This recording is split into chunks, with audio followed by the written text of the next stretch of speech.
Good morning. পরীক্ষা প্রস্তুতি YouTube চ্যানেলে তোমাদের সকলকে আরো একবার ওয়েলকাম। ডব্লিউপিএসআই বা সেই সঙ্গে ডব্লিউপি কনস্টেবল বা কেবি কনস্টেবলদের জন্য হেল্পফুল হবে, সেটা হচ্ছে একটা mock test. Math, GK, reasoning সবকিছু মিলিয়ে মিশিয়ে আছে। 1 থেকে 20 পর্যন্ত এর আগে আলোচনা করেছিলাম, যারা দেখোনি আমি প্লে লিস্ট করে দিচ্ছি বা সেখানকার আগেকার লিস্টটাও দিয়ে দিচ্ছি, সেখান থেকে তোমরা আগেকার পার্ট 1টাও দেখে নিতে পারো।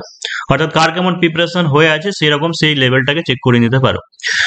আর নতুন ব্যাচ যেটা শুরু হয়েছে বা বেসিক ইংলিশের, বিশেষ করে ডেসক্রিপটিভ ইংলিশ যারা উইক আছে এসআইয়ের ক্ষেত্রে মেনের জন্য, ইংলিশ, বেঙ্গলি, নতুন করে বেসিক ইংলিশ পোর্শনটা শুরু হয়েছে। বাংলা ইংরেজি যারা জয়েন করতে চাও বা অন্যান্য সাবজেক্ট সহ টোটাল যারা কোর্স দিতে চাও, তোমরা 7797427474 এই নাম্বারে হোয়াটসঅ্যাপে কন্ট্যাক্ট করে নিতে পারো। তবে আরো বেশ কিছু কথা যেটা বলে দিই, যে সমস্ত ওয়েস্ট বেঙ্গলে যারা জব অ্যাসপিরেন্ট আছে তোমাদের একটা ভীতির বা চিন্তার কারণ দাঁড়িয়ে হয়েছে, সেটা হচ্ছে ওবিসি কেস সংক্রান্ত ব্যাপার নিয়ে। তার কারণ এটা এগোচ্ছেই না, কিছুতে ফয়সালা হচ্ছেই না। অর্থাৎ সরকার হয়তো চাইছে যে দীর্ঘদিন এই জিনিসটাকে টেনে নিয়ে যেতে এবং হচ্ছে রিক্রুটমেন্ট বন্ধ করে রাখতে, কিন্তু এটা হয়তো বেশি দিন সেই জিনিসটা হবে না। কারণ দেখো একটা জিনিস, পিএসসি দিকে টেন্টেটিভ যে একটা ক্যালেন্ডার পাবলিশ করে দিয়েছে, তো মিসলেনিয়াসের পরীক্ষা যেটা সেটা হচ্ছে মে মাসে হচ্ছে, এবং ক্লার্কশিপের পরীক্ষা যেটা সেটা হচ্ছে জুন মাসে হচ্ছে, এবং নেক্সট হিয়ারিং যেটা সেটা মার্চ মাসে করা হয়েছে। তো হতে পারে সেই দিনকে সবকিছু ফাইসালা হয়ে যেতে পারে, বা এমনটা হতে পারে যে কোনো একটা প্রসেস কিছু একটা চালু করে পরবর্তী অনগোয়িং যে প্রসেস সেগুলো হয়তো এগিয়ে নিয়ে যাওয়া হতে পারে। কিন্তু সেটা আমরা সবই হতে পারে মেবি ধরে নিচ্ছি, যদি না হয় তো আবার পরে একটা হিয়ারিং হতে পারে। এই কারণের জন্য সমস্ত ক্যান্ডিডেট যারা জব অ্যাসপিরেন্ট আছে, সে পুলিশ হতে পারে বা ক্লার্কশিপ হতে পারে, যে কোনো, সবার মনে হয় যে একযোগে মাঠে নামা উচিত এবং এর বিরুদ্ধে একটা আন্দোলন করা উচিত। অবশ্যই আমি তোমাদের সাথে আছি, পাশে আছি, কিন্তু যে অতীত যে অভিজ্ঞতা সেটা খুব বাজে। কারণ এই সমস্ত জায়গার ক্ষেত্রে সবাই অনেক বিশাল বিশাল ব্যাপার করে যে হ্যাঁ প্রচুর হয়তো প্রেজেন্ট থাকবে, কিন্তু এই যে 7 থেকে 10 লাখ কনস্টেবলের ফর্ম ফিল আপ হয়, কিন্তু মাত্র প্রেজেন্ট থাকে 1-2 হাজার কি 3,000 মাত্র ক্যান্ডিডেট। এইরকম ক্যান্ডিডেট নিয়ে কোনো আন্দোলন বা মিছিল হয় না। তবে সবার একটা সুযোগ মানে একটা দিন চলে এসেছে সেই দিনটাকে ভালোভাবে সিরিয়াসলি ভাবার। তো এই ব্যাপারটা দেখো তোমরা কিভাবে করছো, মানে কে কি করবে সেটা অবশ্যই কমেন্ট সেকশনে জানাতে পারো, যে আন্দোলন চাইছো নাকি কি চাইছো। তো পরবর্তীকালে অবশ্যই তোমাদের সেই ব্যাপারে আপডেট দিয়ে দেওয়া হবে। এবার দেখো, তাহলে আমাদের তো একদম পড়াশোনা বন্ধ করে রাখলে হবে না। তার কারণটা হচ্ছে রিক্রুটমেন্ট তো অবশ্যই হবে, তো প্রিপারেশনটা আমাদের সেই সঙ্গে কন্টিনিউ করতে হবে। তো দেখো 20 পর থেকে 21 নম্বর করছি, যে প্রথম রিজনিংটা আছে দেখো একটা বক্সে, যেখানে 49, 9, 81, 19, অর্থাৎ কি করা আছে দেখো, যে 49 এর বর্গমূল হচ্ছে 7, 3-এর বর্গমূল হচ্ছে 9-এর বর্গমূল 3, 81-এর বর্গমূল হচ্ছে 9, এই তিনটাকে যোগ করলে কি হয় 19। তো এইভাবে কি হচ্ছে যে 100-এর বর্গমূল হচ্ছে 10, 34-এর বর্গমূল হচ্ছে 6, 1-এর বর্গমূল হচ্ছে 1, তাহলে কত হবে 17। তাই রাইট আনসার কি হবে, অপশন সি অর্থাৎ 17। 22 নম্বরের কোশ্চেন দেখো, যে 22 নম্বর কি আছে, এখানে যে 9, এখানে যে 13, 22, তাহলে জিজ্ঞাসা চিহ্ন আছে, অপশন আছে 38, 39, 40, 44। তো কি হবে দেখো, যে 9 প্লাস 4 ইকুয়াল টু 13 করা আছে, 13 প্লাস 9 ইকুয়াল টু 22 করা আছে। তো 22 প্লাস কি হবে দেখো, এটা হচ্ছে 2 স্কোয়ার 3 স্কোয়ার, তার মানে 4 স্কোয়ার, অর্থাৎ 16 যোগ হবে, তার মানে কত হবে 38 হচ্ছে রাইট আনসার। একদম যেরকম এক্সামে তোমাদের আসে সেই রকমই প্র্যাকটিস সেটটা বা মক টেস্টটা করার চেষ্টা করা হয়েছে, কিন্তু একটু টাইপিং করা নয়, পেনে হাতে লেখা বলে একটু অসুবিধা হতে পারে, কিন্তু অবশ্যই কোয়ালিটি আছে, এটা তোমাদেরকে বলতে পারি। নেক্সট কি আছে দেখো, 23 নম্বর একটা রিজনিং সিরিজ দেওয়া আছে, যে 8, 20, 28, 44, এরপরে ড্যাশ আছে, কি বসবে। তো দেখো 8 আর 20 এদের মধ্যে ডিফারেন্স কত হচ্ছে, এদের মধ্যে ডিফারেন্স হচ্ছে 12।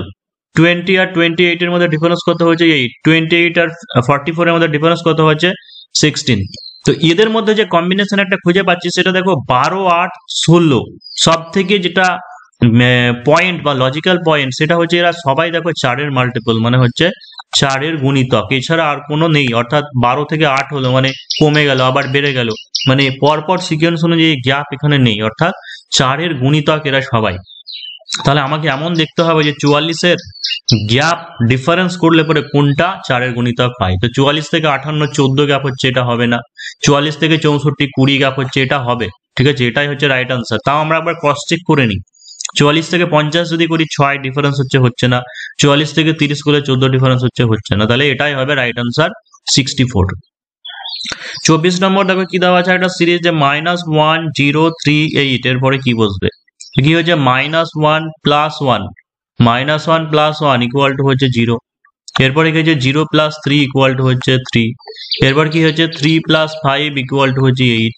তাহলে অবভিয়াসলি কি হবে 8 + 7 = হচ্ছে 15 হচ্ছে রাইট আনসার, অর্থাৎ অপশন ডি। নিচের সিরিজে ভুল কোনটি আছে? 49, 48, 45, 42, 33, 24, 13। তাহলে চলো এইরকম যখনই দেখবে যে নিচের কোন সিরিজে ভুল আছে তখনই কি করবে, যে গ্যাপ গুলোকে দেখবে। তো 49 থেকে 48 গ্যাপ হচ্ছে 1, 48 থেকে 45 এদের মধ্যে ডিফারেন্স কত আছে 3, তারপরে 45 থেকে 42 আছে 3, এখানে আছে 9, এখানে আছে কত 9, এখানে আছে কত 11। তাহলে একটা জিনিস তো পেয়ে গেছি, দেখো কি, যে এখানে 1, 3 আর লাস্টে কত আছে 11, তার আগে আছে 9। তাহলে অবভিয়াসলি এরকম গ্যাপ হওয়া উচিত ছিল যে 1, 3, 5, 7, 9, 11, 1, 3, 5, 7, 9, 11 এরকম হওয়া উচিত ছিল, তাহলে মিলে যেত আমাদের। তো লাস্টের দেখো 1, 3 তো ঠিক আছে, 9, 11ও ঠিক আছে, তার মানে গন্ডগোল আছে এই জায়গায়, গন্ডগোল আছে এই জায়গায়।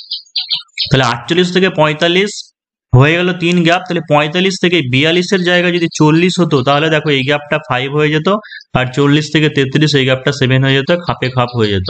অর্থাৎ ভুল যেটা আছে সেটা হচ্ছে 42 ভুল আছে, 42 এখানে আছে রং টার্ম, ঠিক আছে, 42 রং টার্ম, 42টা 40 হতো। তাহলে এই বেশ কিছু কটা কোশ্চেন পরপর রিজনিং ছিল, রিজনিং হলো। এবার আবার জিকে পার্টে চলে আসবো। যে ভোল্ট এককটি কোন ভৌত রাশি? ভোল্ট এককটি কোনটির ভৌত রাশি? বিভব প্রভেদ, তড়িৎচালক বল, তড়িৎ বিভব, সবগুলি। তো রাইট আনসার কি হবে? অবভিয়াসলি রাইট আনসার হচ্ছে সবগুলির। কারণ বিভব প্রভেদ, তড়িৎচালক বল, তড়িৎ বিভব এদের ডেফিনেশন আলাদা হলেও এরা সবাই কি হচ্ছে যে ভোল্ট একক, অর্থাৎ এদের সবার হচ্ছে আধান বাই কার্য, অর্থাৎ সরি কার্য বাই আধান। কেন? তার কারণটা হচ্ছে বিভব প্রভেদের মানে হচ্ছে কোনো একটা ধনাত্মক আধানকে, কোনো একটা পজিটিভ ইউনিট চার্জকে এক পয়েন্ট থেকে একটা বিন্দু থেকে অন্য বিন্দুতে নিয়ে যেতে যে পরিমাণ কার্য করতে হয় সেটাকে বিভব প্রভেদ বলা হয়। এই তড়িৎচালক বলের ক্ষেত্রে কি অসীম দূরত্ব থেকে, আর তড়িৎচালক বলের হচ্ছে নিম্ন বিভব থেকে উচ্চ বিভবে নিয়ে যেতে, আর তড়িৎ বিভব হচ্ছে কি অসীম দূরত্ব থেকে আনতে। ওই সবই একই জিনিস, পজিটিভ ইউনিট চার্জকে নিয়ে যেতে যে পরিমাণ কার্য করতে হয়, অর্থাৎ কার্য বাই আধান মানে হচ্ছে জুল পার কুলম। এই জুল পার কুলমকে কি বলা হয়? ভোল্ট বলা হয়। তো সেই জন্য সবগুলিরই একক হচ্ছে একই। নেক্সট কোশ্চেন, হিজের বান্ডিল পারকিঞ্জি তন্তু কোথায় থাকে? অপশন এ হচ্ছে মস্তিষ্ক, বৃক্ক, হৃৎপিণ্ড, পাকস্থলী। হিজের বান্ডিল পারকিঞ্জি তন্তু কোথায় থাকে? মস্তিষ্ক, বৃক্ক, হৃৎপিণ্ড, পাকস্থলী। তো রাইট আনসার কি হবে? যে হৃৎপিণ্ডে এগুলো থাকে। 28 নম্বর দেখে নাও, যে কোনটি ভেক্টর রাশি নয়? সরণ, বেগ, ভরবেগ, কার্য। তো কি হচ্ছে কোনটি ভেক্টর রাশি নয়? তো সরণ ভেক্টর রাশি, বেগও ভেক্টর রাশি, ভরবেগও ভেক্টর রাশি। তো কার্য হচ্ছে একটা স্কেলার রাশি। 29 নম্বর প্রশ্ন কি আছে? এখানেও দেখো আবার একটা রিজনিং চলে এসেছে, যে ছেলেদের একটি সারিতে শ্রীনাথ বাম দিক থেকে সপ্তম এবং ভেঙ্কট ডান দিক থেকে 12তম স্থানে, তারা স্থান পরিবর্তন করলে শ্রীনাথ বাম দিক থেকে 22তম স্থানে আসে, মোট কতজন আছে? কি বলছে দেখে নাও, যে এই ধর একটা সারি করলাম, যে শ্রীনাথ বাম দিক থেকে সপ্তম, শ্রীনাথ এখানে ধরো বাম দিক থেকে আছে সপ্তম, এবং ভেঙ্কট ডান দিক থেকে হচ্ছে 12তম স্থানে আছে। এবার তারা যদি পরস্পর স্থান পরিবর্তন করে, ঠিক আছে, মানে এই জায়গাতে ভেঙ্কট হবে, এখানে শ্রীনাথ হবে, তাহলে শ্রীনাথ বাম দিক থেকে 22। তার মানে দেখো যে একবার শ্রীনাথ কত হচ্ছে, বাম দিক থেকে 22 হচ্ছে, হ্যাঁ, আবার এদিকে ভেঙ্কট 12 আছে, তার মানে 22 আর 12 যুক্ত করো, তার মানে হচ্ছে 34, কিন্তু দুবার কাউন্ট হলো তাই এককে মাইনাস করে দাও, তাহলে কত হয়েছে? মোট 33 জন আছে, মোট 33 জন স্টুডেন্ট আছে। এম পি এর ছেলে, 30 নম্বর কি দেওয়া আছে, যে এম পি এর ছেলে কিউ ও এর নাতনি, ঠিক আছে, এম পি এর ছেলে, মানে আমি এইভাবে দেখালাম, এটা বিভিন্ন জন বিভিন্ন রকম করতে পারো। আমি এইদিকে তীর চিহ্ন দিলাম, মানে যেদিকে তীর চিহ্ন সেটা সম্পর্ক, অর্থাৎ পি এর ছেলে মানে এম হচ্ছে ছেলে, মানে পি হচ্ছে বাবা।